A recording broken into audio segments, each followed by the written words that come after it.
नमस्कार, अमर उजाला.com पर आपका स्वागत है। आपके साथ मैं हूं आदर्श झा और आज हम बात करने वाले हैं इंडिया गठबंधन को लेकर, क्योंकि जैसे जैसे देखिए विधानसभा चुनाव नजदीक आते जा रहे हैं, उम्मीद थी कि ये पूरा का पूरा गठबंधन मिलकर कदम आगे बढ़ाएगा, लेकिन सब अलग अलग दिशा में भागते हुए नजर आ रहे हैं। और इंडिया गठबंधन की अब तक जो बैठकें हुई और मंच पर जो एकजुटता और बड़ा दिल दिखाने की बात हुई, वो असल में विधानसभा चुनावों के मद्देनजर अगर देखें तो जमीन पर कहीं नजर नहीं आ रही है। इस पर बात करने के लिए हमारे साथ दो खास मेहमान मौजूद हैं। अवधेश कुमार जी मौजूद हैं हमारे साथ, वरिष्ठ पत्रकार, और प्रेम कुमार सर मौजूद हैं हमारे साथ, वरिष्ठ पत्रकार हैं। अवधेश सर, सबसे पहले मैं आपसे जानना चाहूंगा, ये गठबंधन है कहाँ आखिर, ये कैसा इंडिया? बड़ी बड़ी बैनर पोस्टर लगा के बड़ी बड़ी बैठकें हो गई और जब चुनाव में और वाकई मिलजुल कर आगे बढ़ने का वक्त आया तो सब अलग अलग दिशा में छिटक रहे हैं। देखिए, आम आदमी पार्टी के प्रमुख अरविंद केजरीवाल जी तो पहले कहते रही थे, और आम आदमी पार्टी की नीति थी कि उसको किसी गठबंधन से कोई लेना देना नहीं है, और वो उसकी आलोचना करती थी।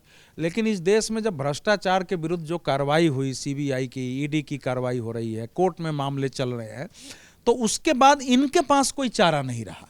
तो पहले तो गवर्नर के नाम पर ये पहुंच गए थे तेलंगाना में चंद्रशेखर राव की रैली में कि भैया गवर्नर से हम सब लड़ने में साथ है।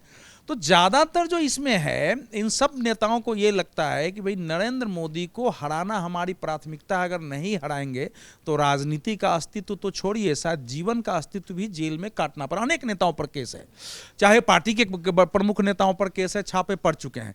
तो ये जो एकत्रीकरण है वो किसी विचारधारा के आधार पर कमिटमेंट नहीं है कि हमको देश को इस दिशा में ले जाना है, इसलिए संघर्ष के लिए हम एक साथ आ रहे हैं और उसमें हम अपनी बलि चढ़ा सकते हैं।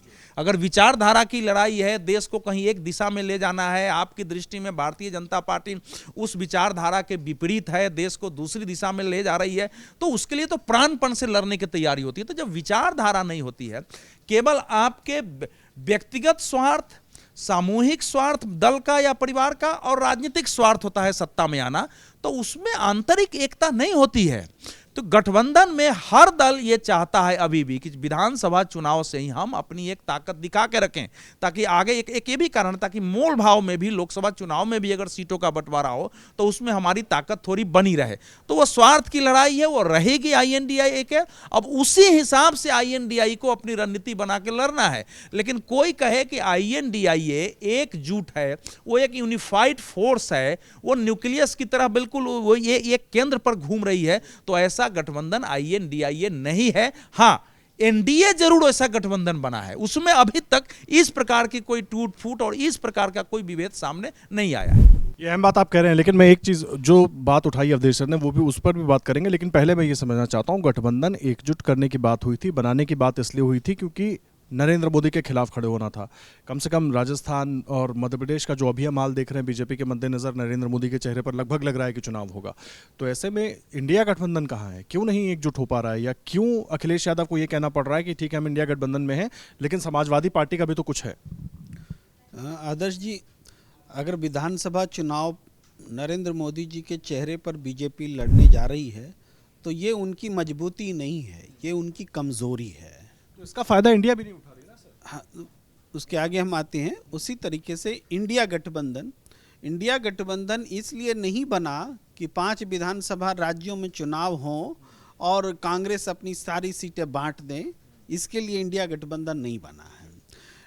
समाजवादी पार्टी पहले भी लड़ती थी मध्य प्रदेश में, अब भी लड़ रही है, और अब तक जैसे पंजाब में आम आदमी पार्टी और कांग्रेस के बीच जिस तरीके से तनातनी है, उसके बाद अरविंद केजरीवाल ने जैसा कहा है कि इंडिया गठबंधन से छोड़ के जाने का, अलग हटने का सवाल ही नहीं है, तो ये तनातनी भी नई बात नहीं है, पहले से चली है, उसका कंटिन्यूएशन है। और इन सब अंतर विरोधों के बावजूद इंडिया गठबंधन बना, और अवधेश जी कह रहे हैं कि इसका कारण भ्रष्टाचार में शामिल होना और इस वजह अपने खिलाफ जांच होना, अपना अस्तित्व बचाना, ये है। और इसी का दूसरा पहलू ये है कि भ्रष्टाचार अगर वास्तव में एनडीए के लिए चिंता का विषय होता, जीरो टॉलरेंस देश में होता भ्रष्टाचार को लेकर, तो भ्रष्टाचार पर एक्शन केवल विपक्ष के नेताओं के ही खिलाफ नहीं होता। अब उनके खेमे में आए हुए आयातित नेता जो दागी हैं उन पर होता।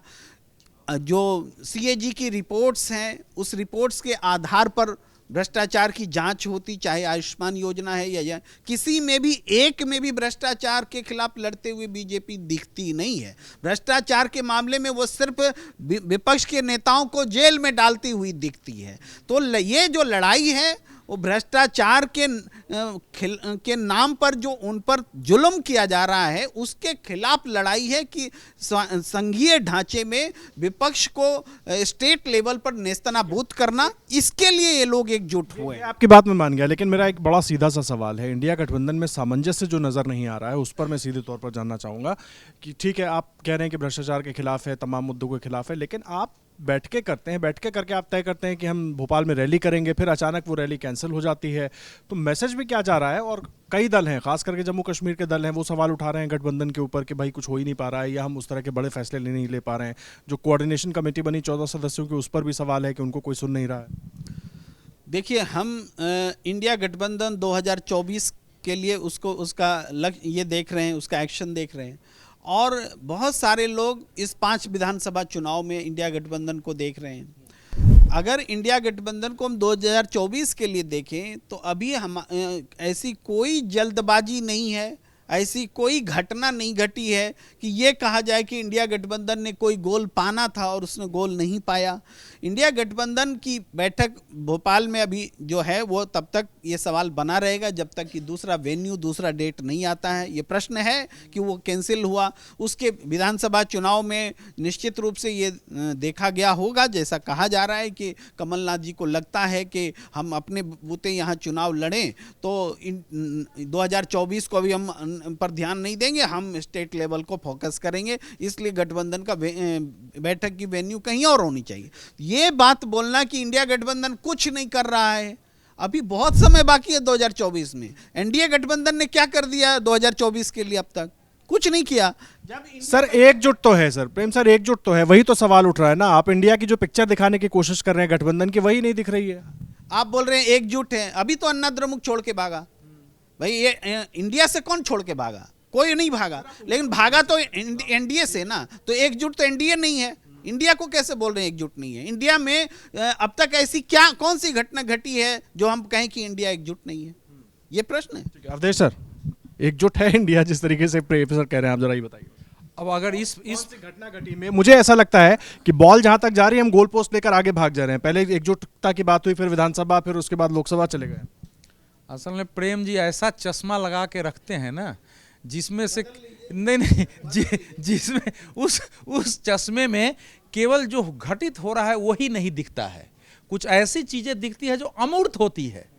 अब इस समय आप देखिए, इसमें एक साइलॉक की तरह, हम लोगों ने जो जूलियस सीजर नाटक पढ़ा है, साइलॉक की तरह सभी पार्टनर जो सीटें अधिक से अधिक अपने हिस्से में छाटो ताकि भविष्य में हमको मोल भाव करने में ताकत मिले, वैसे लग रहे हैं। लेकिन इंडिया गठबंधन एकजुट है, इसमें सब इस समय, मतलब थोड़ा करे शब्द है लेकिन साइलॉक की भूमिका में है। ये एक समय था विधानसभा चुनाव INDIA गठबंधन के लिए कि सब दिखा देते कि हम वाकई एकजुट हैं, एक पार्टी जो ताकतवर है उसको हम शक्ति दे रहे हैं कि वो इसमें आगे बढ़े, और बाकी लोकसभा चुनाव में भी हम इसी प्रकार से एकजुट रहे। INDI बनने के बाद तो ये पहला ही चुनाव है ना 5 राज्यों का, तो उसमें दिखाना था। अगर उसमें सब पार्टियां जाके करी हो रही है, मध्य प्रदेश में सभाएं कर रहे हैं केजरीवाल जी, छत्तीसगढ़ में जा रहे हैं, राजस्थान में जा रहे हैं, समाजवादी पार्टी जा रही है, तो फिर अब इसको भी देखें कि अगर एकजुट है तो फिर अनेकता कैसे होती है, एकजुटहीनता क्या होती है? पहली बात तो ये आती है उसमें। इसीलिए मैं कह रहा हूं कि देखिए INDIA अगर सबके सामने एग्जिस्टेंस का क्वेश्चन है कि भैया अगर एकजुट नहीं हुए, अपनी सत्ता नहीं आई, तो हम लोग जेल जा सकते हैं, हमारी राजनीति खत्म हो सकती है। क्योंकि अब तो शीश महल पर अरविंद केजरीवाल जी के पर CBI की भी जांच शुरू होने जा रही है। इस पर भी अगर एकजुट नहीं है तो इसका मतलब क्या है कि अंतिम समय में तो किस आधार पर एकजुट होंगे? भारतीय राजनीति में ये स्पष्ट मेरी मान्यता रही है कि राष्ट्रीय स्तर पर भारतीय जनता पार्टी या उसके गठबंधन के समानांतर एक राष्ट्रीय सोच वाली, जिसमें क्षेत्रीय सोच का भी समन्वय हो, एक वैचारिक राजनीतिक गठबंधन हो, समूह हो, अवश्य होना चाहिए। लेकिन उस वैचारिक राजनीतिक गठबंधन समूह का प्रतिरूप INDI इस समय नहीं दिखता है। उसके कारण बहुत साफ है।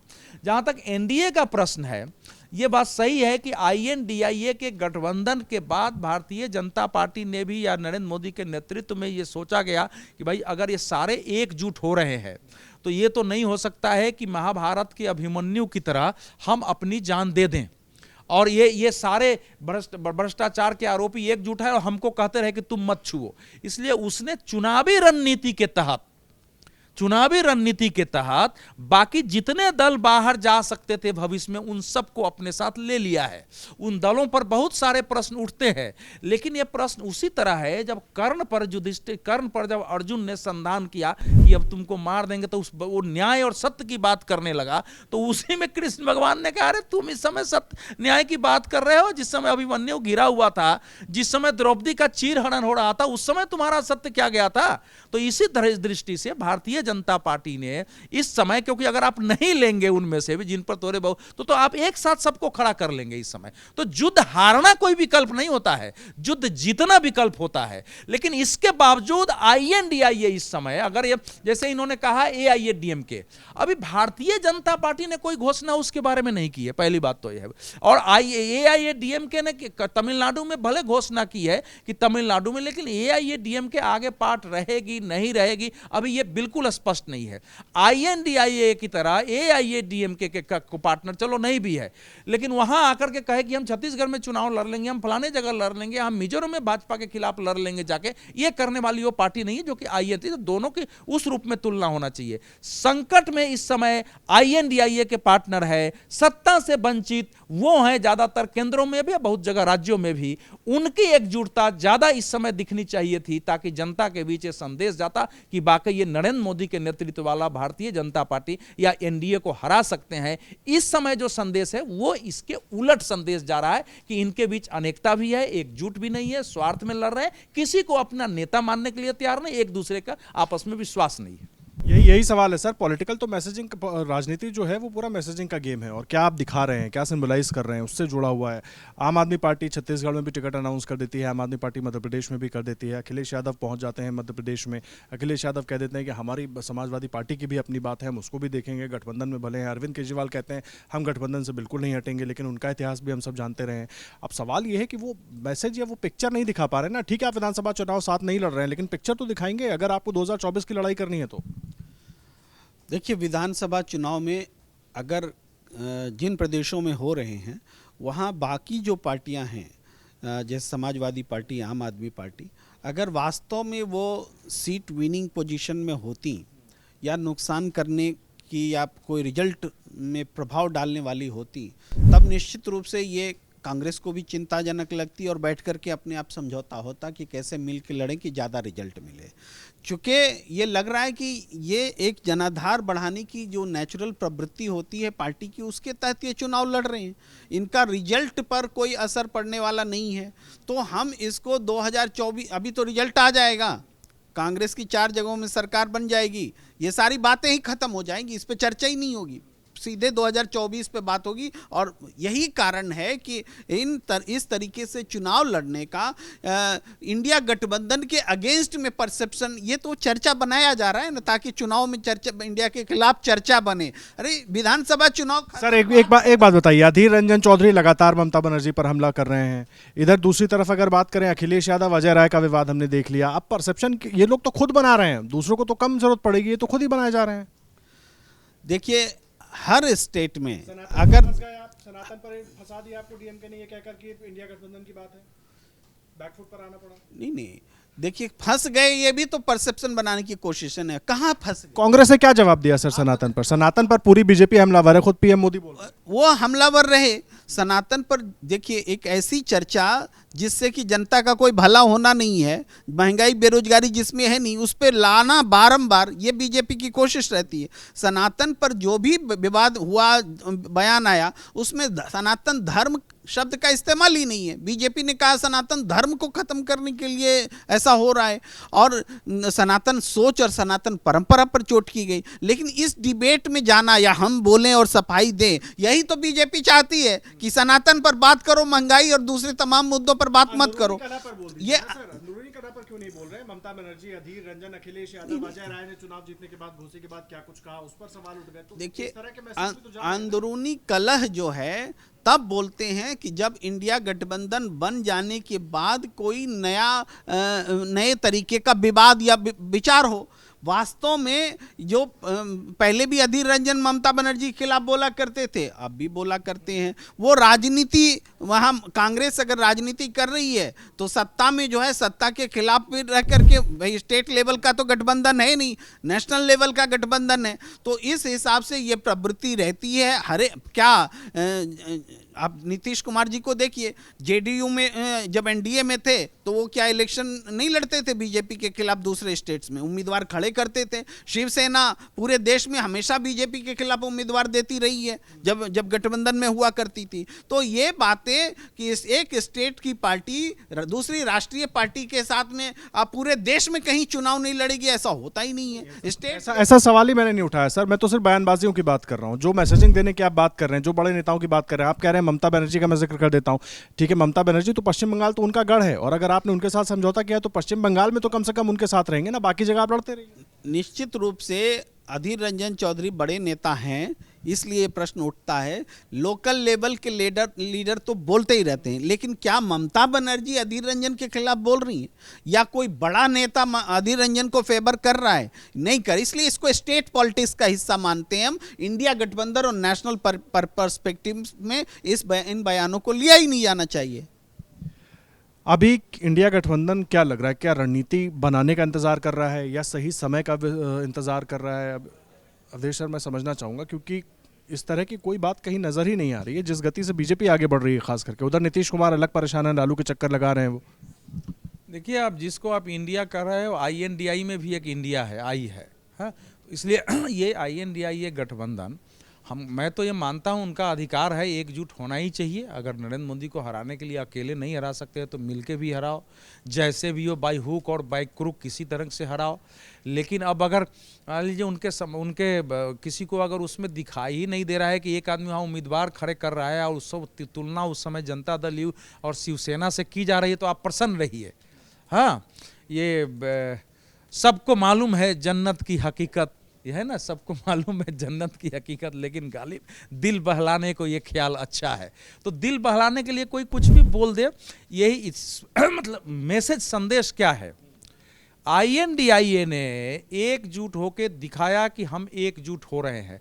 उस प्रकार की पहले जो है भारतीय जनता पार्टी जिस समय की ये बात कर रहे हैं, जेडीयू फलाना का, इस रूप में कोई केंद्रीय के खिलाफ हम खड़ा हो कि हम एकजुट हैं और हम लड़ भी रहे हैं, इस प्रकार का माहौल तो भारत में कभी राजनीति में था नहीं। फर्स्ट टाइम है कि चुनाव लड़ने के इतने दिनों पहले भारत की राजनीति में इतना विपक्ष एक साथ एकजुट हुआ है। ये नहीं हुआ था कभी, चाहे आप कोई भी उठा लीजिए, DP सिंह के समय उठा लीजिए, यूनाइटेड फ्रंट तो चुनाव के बाद बनी थी। BP सिंह के जन मोर्चा में 4 पार्टियां थी, जनता पार्टी बनी तो 4 पार्टियां उसमें बनी थी। तो फर्स्ट टाइम भारत की राजनीति में हुआ है, तो उसमें से एक संदेश तो जाना चाहिए था। लेकिन संदेश क्या है? हम वहां भी लड़ेंगे, हम यहां भी लड़ेंगे, हम INDA में है लेकिन हमारा अपना वजूद है। तो जहां वजूद हो जाता है ना, वहां सैक्रिफाइस नहीं होता है।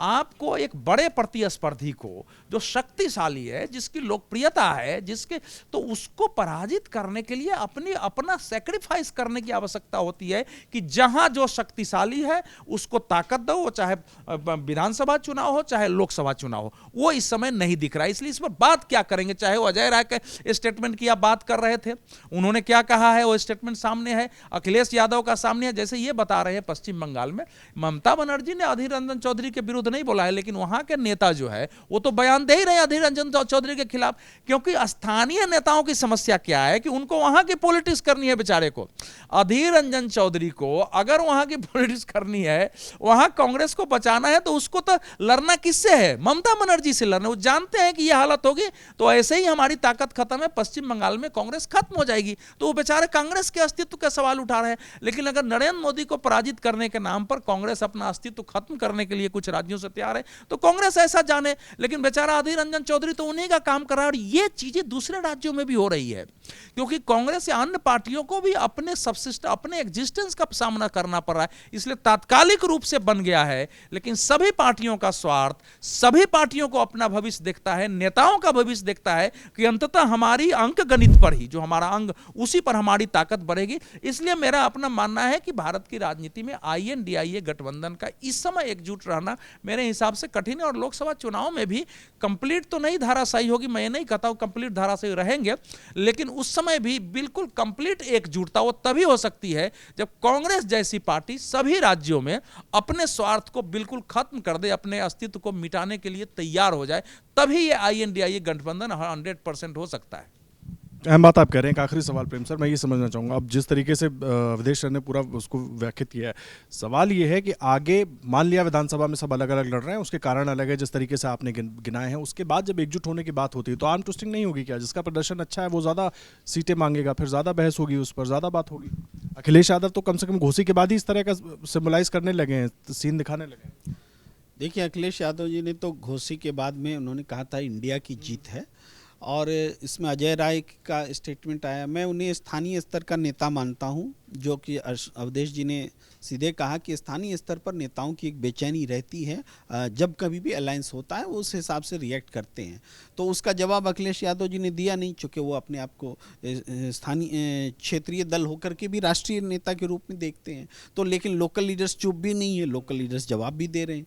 तो वो है। इसके बीच हम ये देख रहे हैं कि इंडिया गठबंधन का परफॉर्मेंस 2024 में एकजुटता के साथ, इस संदेश के साथ होगा और कि नहीं, और होगा तभी उसके रिजल्ट निकलेंगे। ये जो चिंता है, इस चिंता को हम 5 राज्यों की विधानसभा चुनाव के बाद अधिक गंभीरता से लेंगे, मेरे ख्याल से लिया जाना चाहिए। और उससे, क्योंकि उसके बहुत सारे कारण हैं। और दूसरी बात यह है कि NDA तो बहुत पुराना है, इंडिया तो अभी बना है। क्या NDA में सीट शेयरिंग हो गई है? जो इंडिया में सीट शेयरिंग को लेकर हम कह रहे हैं, सीट शेयरिंग जब एक बार हो जाएगी तब तो उसके बाद चुनाव में जाना ही है और मजबूती के साथ जाना है। जो दिक्कत है, जो तकरार है, जो संघर्ष है, जो रिजल्ट निकालने का समय है, वो उससे पहले सीट शेयरिंग ही है। और ये टारगेट 5 राज्यों की विधानसभा चुनाव से पहले नहीं होगा, ये भी सब लोग जान रहे हैं। और ये क्योंकि ये इस चुनाव में जीतना प्राथमिकता है। इस चुनाव में अगर जीत जाता है इंडिया गठबंधन की तरफ से सबसे बड़ी पार्टी कांग्रेस, तो पूरे देश में इंडिया गठबंधन के लिए एक अलग वातावरण होगा। उस वातावरण को इनकैश करने के लिए अभी सीट शेयरिंग और तमाम चीज़ों को पेंडिंग रखा जा रहा है, ये रणनीति है। लेकिन इस बात पर जोर शोर से बीजेपी और दूसरे तमाम लोग बोल रहे हैं क्यों नहीं हो रहा है, क्यों नहीं हो रहा है, क्योंकि वो ला रहे हैं इस बात को कि अभी लड़ लिया जाए, अभी लड़ाई हो जाए। और इधर की रणनीति है कि नहीं, इसको इलेक्शन हो जाएगा, 5 राज्यों में 4 राज्य या 5 राज्य जीत जाएगा इंडिया गठबंधन, तब अगर सीट शेयरिंग होगी और 100% होगी, तो उसके बाद NDA के साथ में, जो खुद आज तक सीट शेयरिंग नहीं कर सका है, एक जोरदार मुकाबला होगा। ठीक है, चलिए, एक जोरदार मुकाबला होगा। जिस तरह से प्रेम जी कह रहे हैं, अवधेश जी को भी आपने सुना, प्रेम जी को आपने सुना, लेकिन बड़ा सवाल यह है कि जिस गठबंधन को एक मजबूत गठबंधन बताने की कोशिश हो रही है, क्या आने वाले चुनावों में अलग अलग पार्टियां जो उनकी अपनी वजूद की लड़ाई है, हुए भी एकजुट दिखना, आपस में लड़ते हुए भी एकजुट दिखना और दिखाने की कला प्रेम जी पैदा कर दे रहे हैं। और NDA की कोई पार्टी जो है, NDA की कोई पार्टी अभी तक तो सीट की दावेदारी नहीं करनी आई है कि उसके साथ, मूल बात तो यहाँ INDIA की थी। और कोई पार्टी अगर ये रणनीति है कि भैया अभी नहीं करेंगे तो हम लोग इंतजार करेंगे, हम वर्तमान पर चर्चा कर रहे हैं, इस समय जो सिचुएशन है उस पर चर्चा कर रहे हैं, उससे संदेश क्या निकल रहा है। इस समय INDIA के आपस में विश्वसनीयता का, एक दूसरे के प्रति सम्मान का, जो भी पार्टी मजबूत है उसको सहयोग करके उसको जिताने का भाव इस समय INDIA में नहीं है। भविष्य में वो क्या करेंगे बात का विषय है, इस समय नहीं है, इतनी चर्चा का विषय है। मैं थोड़ी सी बात जोड़ना चाहूँगा, बहुत महत्वपूर्ण है अवधेश जी ने जो कहा है उसी हिसाब से, कि ये जो कॉन्फ्लिक्ट के साथ में अपने आप को मजबूत करने का जो एक अलग किस्म की प्रवृत्ति हुई है, इस पर इशारा कर रहा हूँ। अभी देखिए, ठाकुर विवाद आया, है ना। वहाँ पर एक ब्राह्मण नेता मनोज झा जी सदन में बोलते हैं और उसके कई दिनों के बाद एक राजपूत नेता आनंद मोहन उस पर रिएक्शन देते हैं, जीभ खींच लेना और तमाम तरह के जो बैड होता है वो स्टेटमेंट देते हैं। और दोनों एक ही पार्टी से हैं और दोनों इसमें क्या है, वो ब्राह्मण का नेतृत्व करते हुए दिख रहे हैं मनोज झा और ये राजपूतों का नेतृत्व करते हुए दिख रहे हैं। इस कॉन्फ्लिक्ट के बीच में दोनों कॉन्फ्लिक्ट की लड़ाई का फायदा कौन उठाएगा? आरजेडी उठाएगा। दोनों उसी के बीच में, एक राजपूत का कंसोलिडेशन भी in favour of RJD Anand Mohan कर रहे हैं और वही उसके फेवर में ब्राह्मण के फेवर में लालू प्रसाद बोल करके ब्राह्मणों को भी अपनी ओर आकर्षित कर रहे हैं। यानी कॉन्फ्लिक्ट के बीच में पॉलिटिक्स करते हुए अपने आप को स्ट्रॉन्ग करने की एक टेंडेंसी दिख रही, नई प्रवृत्ति पैदा हुई है देश में और ये बीजेपी ने सिखाया है। ये बीजेपी नहीं, ये मार्क्स बाबा का सिद्धांत जो है ना, डायलेक्ट्रल मेटलिज्म जो था कि संघर्ष से ही कैसे उसको ले आ रहे थे। अब उस पर जाऊंगा तो मुझे लंबा हो जाएगा। माने इतना शर्मनाक हरकत, इतने शर्मनाक राजनीति के विषय को भी अगर प्रेम जी कह सकते हैं कि भैया देखो क्या शानदार है, क्या शानदार है, क्योंकि ये अभद्रता जो है, ये जातियों के नाम पर अभद्रता, गरिमाहीनता जो है, ये राजनीति का महान विषय है। इसमें वो जीवित रहने का, कहते हैं ना कि ये क्या बोलते हैं, एग्जिस्टेंस का सिद्धांत तो एक दिया था ना वो डार्विन ने, कि देखो वो दिखा रहे हैं तो फिर तो इनको मैं प्रणाम करता हूं। आपका डिबेट लंबा हो जाएगा। नहीं, ये मुबारक हो, शुभकामना है। अहम बात देखिए, दोनों हमारे मेहमान जो है बहुत अहम बात कर रहे हैं अपने अपने हिसाब से, लेकिन देखना होगा कि जब जिस विधानसभा चुनाव की बात हो रही है उसके बाद इंडिया गठबंधन में जो तमाम दल हैं वो अपने वजूद के दम पर आगे बढ़ेंगे या गठबंधन की एकजुटता के दम पर आगे बढ़ेंगे। फिलहाल हमारी इस चर्चा में इतना ही। आप लगातार अमरुजाला.com पर बने रहिए और लाइक और सब्सक्राइब जरूर कीजिएगा। अमर उजाला अब आपके टीवी पर भी। अपने स्मार्ट टीवी पर YouTube पर सर्च करें अमर उजाला, चैनल सब्सक्राइब करें और देखें ताजा खबरें, वो भी HD क्वालिटी में। और हाँ, बेल आइकन दबाना ना भूलें ताकि हर खबर हो आपके घर। अमर उजाला, निष्पक्ष, निर्भीक, निरंतर।